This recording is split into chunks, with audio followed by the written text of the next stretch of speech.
বৰপেটা সত্ৰত মাধৱদেৱৰ দুটা তিথি পালন কৰা হয়। এটা আবিৰ্ভাৱ মহোৎসৱ আৰু আনটো কীৰ্তন মহোৎসৱ।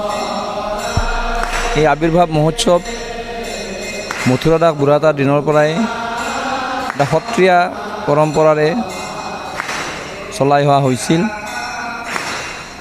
আৰু সেইকাৰণে তেতিয়াৰ পৰা সংখ্যাটো গণি আহি ইয়াৰ 537 সংখ্যক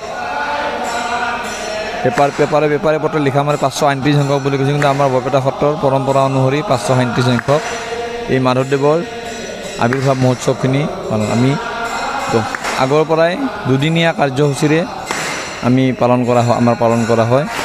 বিশেষভাৱে কালি গায়ন বায়ন গাইছে, আজি প্ৰসংগত 13 নম্বৰ ঘোষা গোৱা হয়।